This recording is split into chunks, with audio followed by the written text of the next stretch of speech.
What's up, everybody? So, looks like some news has been picking up. Some momentum has been gathered about Christopher Nolan being the director of the new Bond movies since Amazon has now taken over complete creative control over the Bond franchise. And according to comingsoon.net, there's an interesting article that came out yesterday where, and I quote, from the Wrap, Nolan remains both the top choice and the perfect filmmaker to reinvigorate Bond, according to a half a dozen industry insiders that spoke with the outlet. This would be great.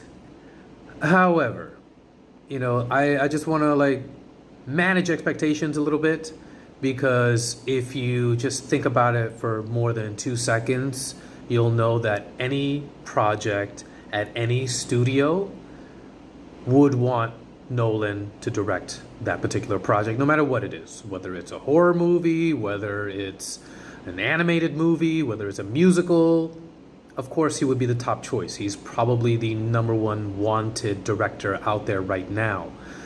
But having said that, of course, you see how everything kind of fits together for Nolan to be the director of the new Bond franchise. But there are a couple of things that get in the way of that.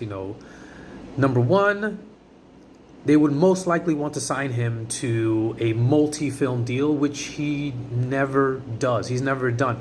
Even with the Batman franchise, that was a one-by-one basis. Like when he did Batman Begins, there was not anything in the contract or anything even in conversations at that point whether or not he was going to do a second one, which is why he had the freedom to do the Prestige after Batman Begins. And also he's busy. I mean, right now he's doing the Odyssey. I think he's pretty comfortable right now at the studio he's at, Universal. He's done Oppenheimer there, and now he's doing the Odyssey, and Lord knows what else they're going to try and tie him down to do.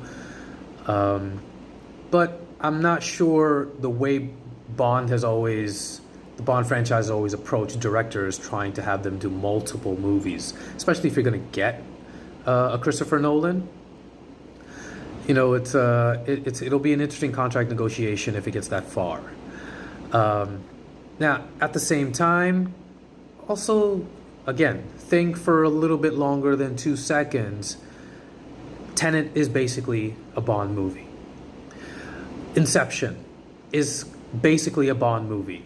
And even in many cases, so is Batman Begins. And really kind of all of them, they're very Bond-esque. They don't have the specific tropes of him being, a spy for MI6 and all that jazz. But as far as the specific plot points, the specific tropes that Bond has traditionally had, you see them pop up in a lot of his films, and he's also said that he'd love to do a Bond film, which is why I think you kind of see the similarities in a lot of his earlier movies.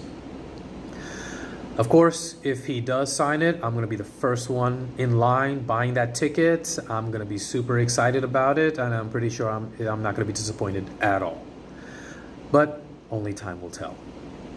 Anyways, what about you guys? Let me know what you think in the comments below.